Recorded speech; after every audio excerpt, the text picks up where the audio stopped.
1 Samuel chapitre 7. Les habitants de Kirjath-Jearim vinrent et firent monter l'arche de l'Éternel chez eux. Ils la conduisirent dans la maison d'Abinadab sur la colline, et ils consacrèrent son fils Éléazar pour la garder. Il s'était passé bien du temps depuis le jour où l'arche avait été déposée à Kirjath-Jearim. 20 années avaient passé. Alors toute la communauté d'Israël poussa des gémissements vers l'Éternel. Samuel dit à toute la communauté d'Israël, « Si c'est de tout votre cœur que vous revenez à l'Éternel, enlevez du milieu de vous les dieux étrangers et les Astartés, dirigez votre cœur vers l'Éternel et servez-le lui seul. Il vous délivrera alors de l'oppression des Philistins. » Les Israélites enlevèrent du milieu d'eux les Baals et les Astartés, et ils servirent l'Éternel seul.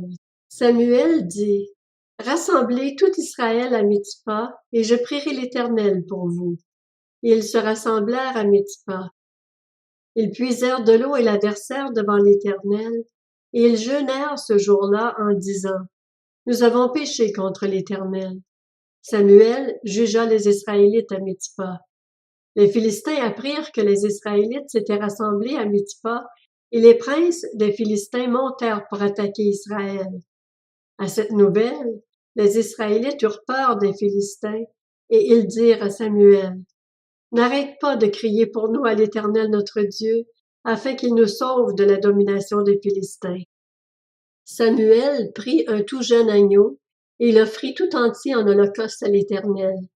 Il cria à l'Éternel pour Israël, et l'Éternel l'exauça. Pendant que Samuel offrait l'holocauste, les Philistins s'approchèrent pour attaquer Israël.